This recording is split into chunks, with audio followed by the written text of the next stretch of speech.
Hamlet, Prince of Denmark, is one of Shakespeare's best plays, in which many aspects of human nature are captured. In this play, Hamlet, Prince of Denmark, Hamlet, or Prince Hamlet himself, who is the main character, the chief character, returns home from university to the very sad news of the death of his father, the King of Denmark. There's more sad news waiting for Hamlet. Not only has his father died, but that his kingdom has already been taken over by his brother, the brother to the dead king, Claudius. And that's not all.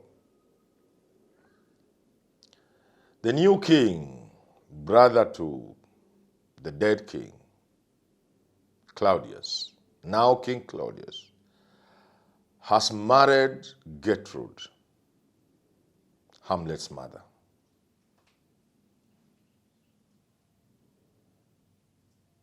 That is what Prince Hamlet returns home to. The death of his father, the king, and the quick accession to the throne by his uncle, the dead king's brother. And that his uncle, now the king, has married Gertrude, his mother, the mother to Prince Hamlet.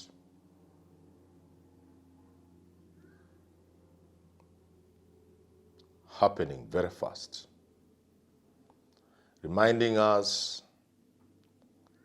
of the signs and writings we see about speed. That speed that thrills is speed that kills. Why do I bring the story of Hamlet this morning? I bring the story of Hamlet to the people of Kenya after observing, like the rest of us in this country, the lightning speed with which the impeachment of Rigathi Gachagua is happening. In life, when things move with such a speed, eyebrows are raised. That if you are confident with the thing you are doing, if you know you are doing the right thing, you will not do it with lightning speed.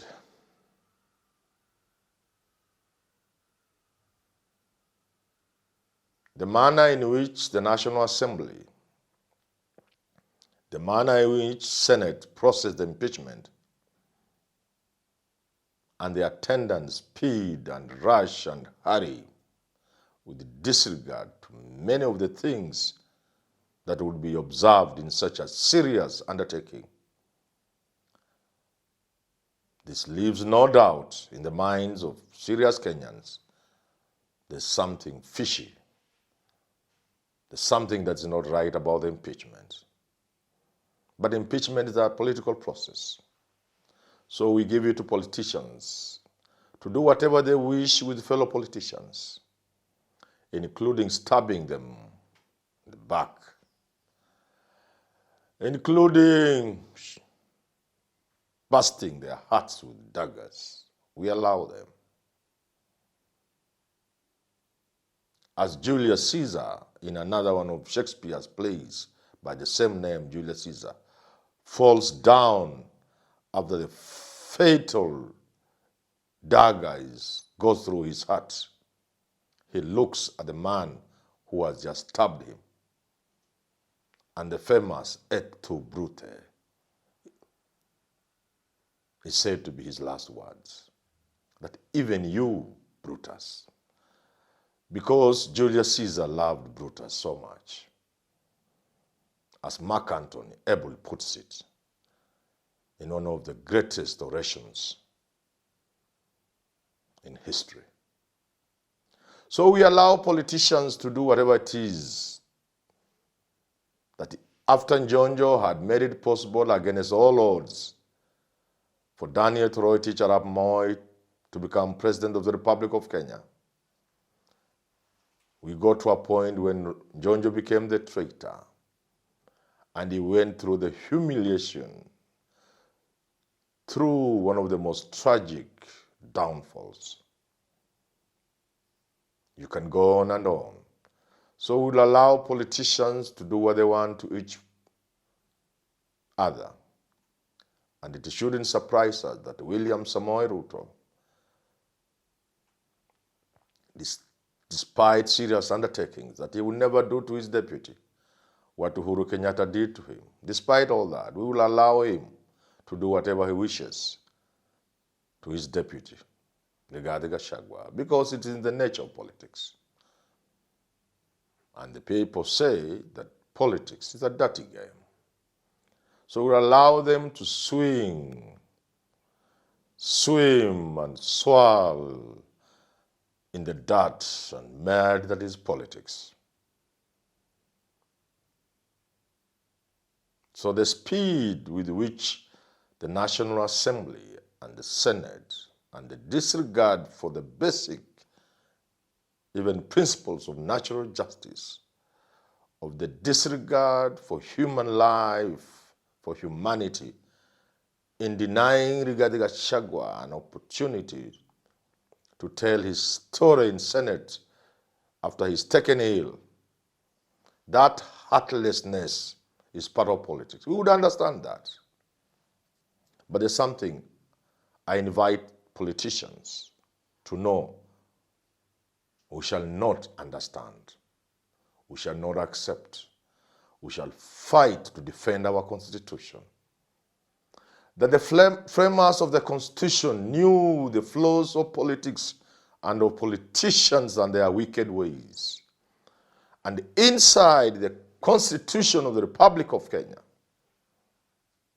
there were certain safety guards within the structure of the Constitution. For example, that upon the seal of removal by Senate being presented to the President will have 14 days. That after impeaching a deputy president or a president in the National Assembly, the Speaker of the National Assembly will have 2 days to transmit the results of the impeachment to Senate. Not 2 seconds, not 2 minutes, not 2 hours, not at midnight.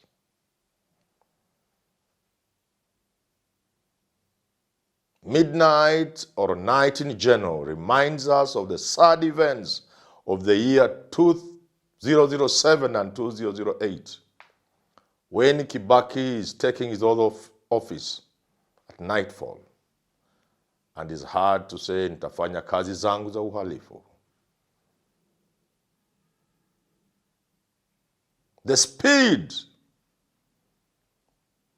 goes against the spirit of the Constitution. Why 2 days? Why is the president given 14 days? Within 14 days. The first second, the moment he receives, 1 second, 2 seconds, 1 minute, are within 14 days. And therefore, technically, he can do that. But why do you think he was given 14 days? Because impeachment of a deputy president is a serious matter. Replacement of that impeached president is a much more serious matter that can cause havoc in the country.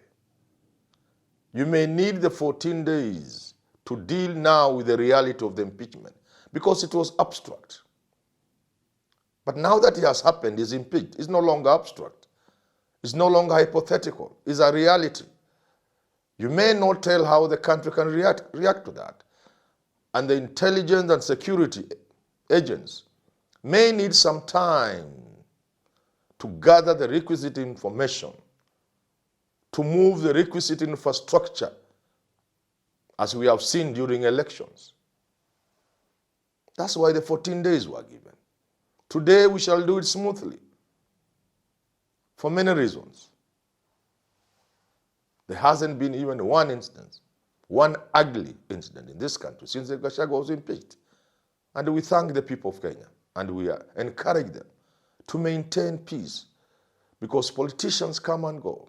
Whichever way they go, whichever way they are removed, whichever, including being lynched, crucified, like in the case of Gachagua, we must maintain peace. But who can tell that will be the case all the time? And that's why the 14 days were given to the president, to ensure there is peace in the country, to ensure the moves he makes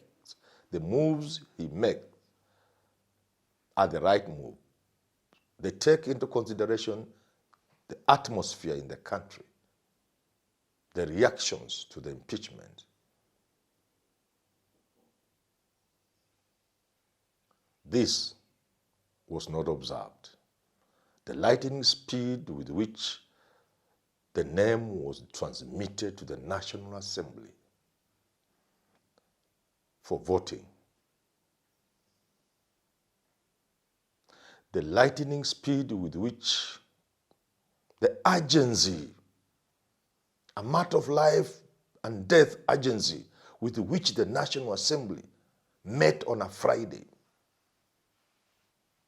for a special sitting, that is not what was contemplated by the Constitution.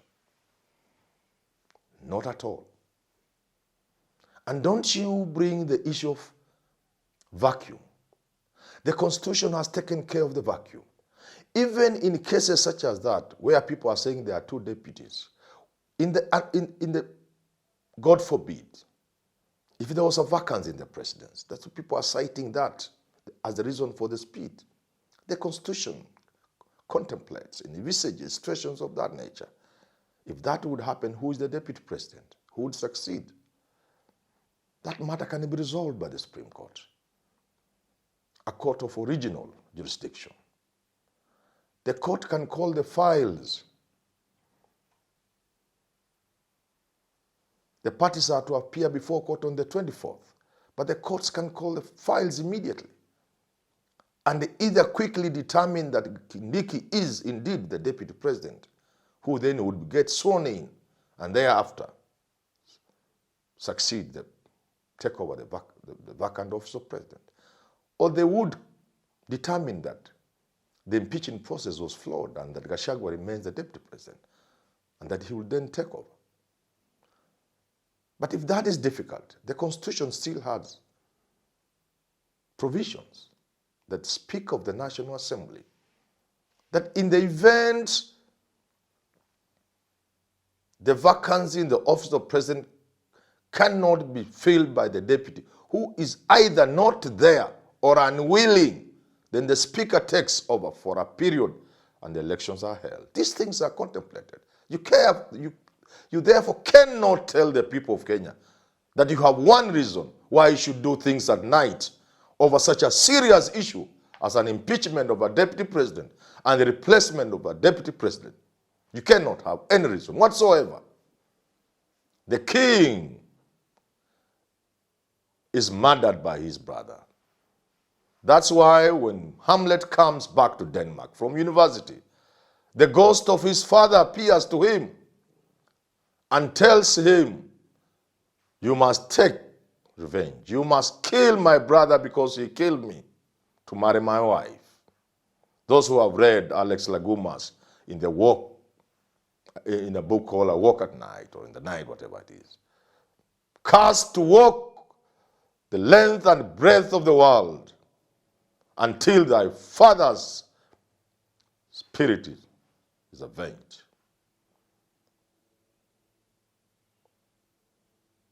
The speed in replacing somebody. And remember in the same play, Hamlet, where all the characters, all the central characters die, except Horatio. The moral of the story is to be found in Hamlet's last words before he dies. He said the rest is sleep. After we've struggled in life and stabbed each other and done all those bad things that lead to the death of all the characters, at the end of the day, we all die. We all go to sleep, to rest. Another speed.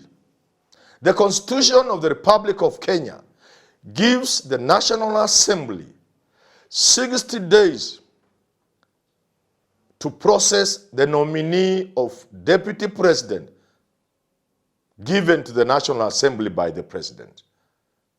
The president has 14 days. He chose to use seconds or minutes to transmit the name to Etangula, Papa Aroma, Speaker of the National Assembly. In its wisdom or lack thereof, I suggest is lack thereof, the National Assembly chose to use of the 60 days given to the National Assembly to vote for the name proposed given to it by the president. The National Assembly chose to use minutes of that time. Of the 60 days, the Kenyan National Assembly chose to use minutes. Minutes. And they remain with the 59 point something days. During which, why do you think the framers of the Constitution provided 60 days for voting? It's not even called voting, it's mere voting. Why do you think were the framers of the Constitution mad people to give National Assembly 60 days to vote on the name given by the president? They were not mad people. I submit, as lawyers would say, they knew the task at hand before the National Assembly is not a simple task. They knew that. And that's why they gave 60 days. And as our lawyers, the Latin quoting comrades, learned friends keep telling us, a holistic reading of the Constitution will tell you it's not mere voting. And that's why there are 60 days. Certainly, something as serious as replacing a deputy president cannot be reduced to mere voting in the National Assembly. And the 60 days, I submit, were meant that there will be some form of public participation. The people of Kenya will have to be involved. Not a mere vote of MPs who have told us they can be bribed with as little as 10,000 shillings and in toilets. No, it cannot be the case. Fault me if you wish, the National Assembly. You cannot be given 60 days and you used 1 hour. Remember, the Speaker of the National Assembly and members of Parliament in the National Assembly, remember this. The people of Kenya delegated that power to the deputy president through a vote. And now you want to do it in 2 minutes to replace. But finally, remember this. We are human beings and we are all mortal. That man you are processing with lightning speed could become the president of the Republic of Kenya. Courtesy of a 1 hour vote. 1 hour out of 60 days. And something could lead him to become the president of the Republic of Kenya. They say the prince is always a hair's breadth away from becoming king. That's why the English say, the king is dead, long live the king. I didn't know what that meant. How could the king be dead? And then there was long live the king. Because the king passes on and immediately there's somebody, an heir to the throne is taking over. So it's perpetuity. That means, therefore, we have put there the deputy president in the very sad event. But we live in a world where things happen. There's a vacancy in the office of the president. The president can just say, like King Edward VIII, he said he didn't want the crown. He refused, he abdicated to be king of England. Sadly because of a woman, but maybe it's also good. Women must be loved. So the president can say, from now I don't want to be president. And that man you have processed with such a hurry, with lightning speed, with the disregard to the feelings and the wishes and the opinion of the people of Kenya, can become the president. Who in turn will nominate somebody to become deputy president. And you, the National Assembly, will spend 30 minutes confirming that new deputy. So the sad reality will be that the National Assembly of Kenya has snatched the power from the people of Kenya and determined who is the president and who is the deputy president. I invite the judiciary. I invite the lawyers in this country, LSK and the rest of you, to reflect on this matter seriously, of how the National Assembly and Parliament, because of Senate, they are complicit in this matter. How they can deny the people of Kenya through contempt and quickly process who becomes the deputy president of this country in complete disregard and in contempt of the people of the Republic of Kenya. I invite the learned men and women, Kenyans of goodwill, to engage on this matter, because this is a grave matter.